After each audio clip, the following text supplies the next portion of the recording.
Mark and Catherine, we're standing at the foot of what is the McGinty Mansion, built more than 100 years ago, or I should say what's left of it. This is pretty typical of what we see in these fires, just the stone and brick structures, the fireplace, the chimney. This looks like it might have been a greeting room. And over here, this looks like maybe part of a grand entrance. It's structural and it's kind of ornate as well. Also another chimney there.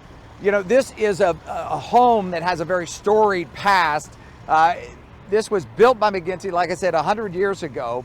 The Martin family bought it and remodeled it in the 70s and 80s. In 2007, in the Harris fire, part of it burned, and then it was abandoned. Some of the things that I notice is there's a lot of tagging along the foundation. So obviously, people came here either curious about the mansion or just hanging out. We were also told that there are 2 hiking trails up here that are often frequented. It's a rather popular place.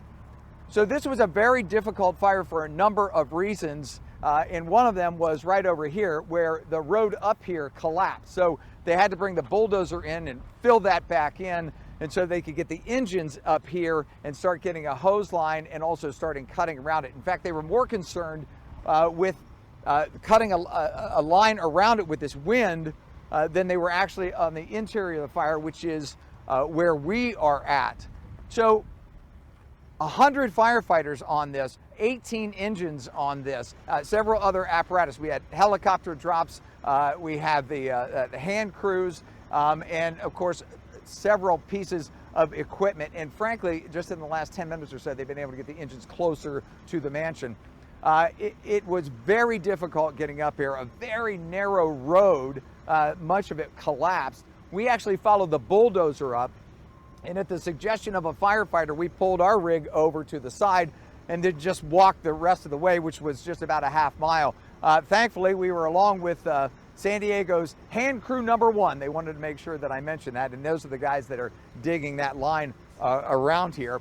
So what caused the fire? Well, no one's for sure just yet. The official cause not known yet, but we were told by CAL FIRE that it actually started in the mansion and then spread throughout the acreage here, and it is about 10 acres. They have 5% surrounded so far, and there are other structures on this property as well.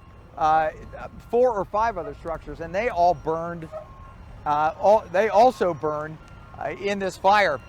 You notice a lot of hot spots here, but like I say, they're less concerned with this, and obviously more concerned with getting that line dug around it with the wind starting to come up, and they want to get full control of this.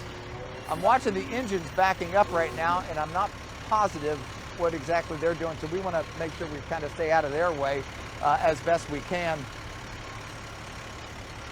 But certainly the mansion is destroyed, and several other buildings on the property destroyed. Hopefully they're going to get control of this thing, Mark and Catherine, before it spreads any further. But so far, 10 acres and about 5% surrounded. Reporting live in Rancho San Diego, I'm Dave Summers, NBC7. All right, nice reporting, Dave. Thanks very much, and we'll monitor this and have the latest on our morning show as well.